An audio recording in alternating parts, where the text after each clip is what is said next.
well, the holidays are nearly upon us, and that means that Black Friday and other holiday shopping. And these days, it also means a lot of packages being delivered to your door, often when you are out at work. With some tips on how to protect yourself from porch pirates, from taking those packages, we welcome in Neesha Hothi from the Better Business Bureau. Neesha, good to see you again. Thanks for having me. All right, so this is a great topic this time of year, how to protect yourself from porch pirates. And I know that the best piece of advice is to not leave packages unattended, but it happens. Absolutely, it totally happens. And I think that this time of year we're shopping, it's Black Friday, Cyber Monday, holiday season, there are a lot of packages coming and there's convenience with that.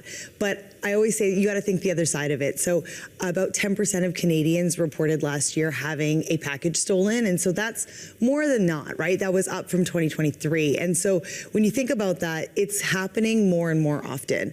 This time of year, I feel like scammers and fraudsters really just look for an opening, and this is the perfect opening. So if you are going to have packages delivered, which we all are, I know we are, but just think about the things you can do to reduce the opportunity. So can they be shipped to your office? You know, if you're there from 9 to 5, have them shipped there.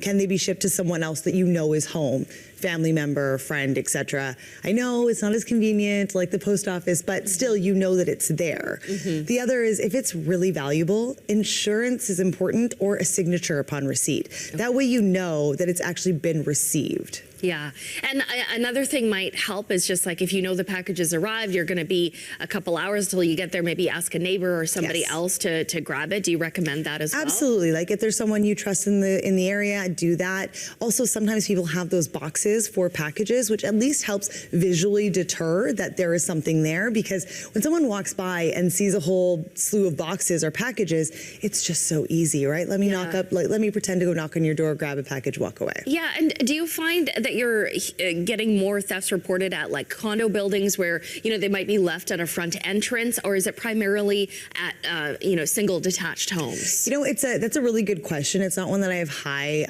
information on, but my gut says that it's going to be something that's visible. So whether it's a condo or a detached home, if it's visible, that's where the opening comes from.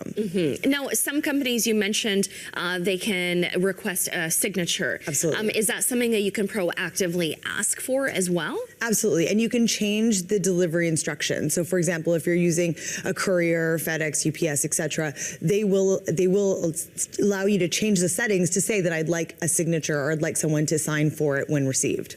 What about technology to help you with deterring thefts or from getting porch pirates not to even come to your property? Yeah, I mean, definitely if you have a camera system, if you have a Ring doorbell, if you have anything like that, that's another deterrent, because people don't want to be caught on camera. They don't want a police report against them or someone putting their face up and saying like, come find this person, they've stolen from me. So those types of technologies are great. The other is to really track your purchases. There are apps to do that. Sometimes when you're buying through apps, it'll give you information, then you'll get little pop-ups. And that's how you know that packages are coming, so you're prepared.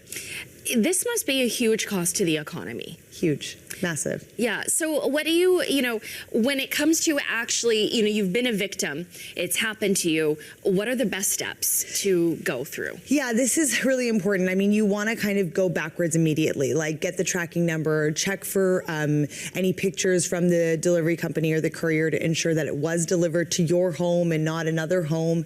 If you can't get proof of delivery, you can go backwards and request a refund. I mean, there are ways to do that. I would speak to Consumer Protection BC. They're very good at giving advice on that front, and it's all on their website. But on our end, I would say report it immediately. So your police department, the BBB scam tracker, that really helps us, one, educate the public for when this happens and letting them know about the trends, but two, the police reports help ensure that there is a documentation for like black market, third-party resales.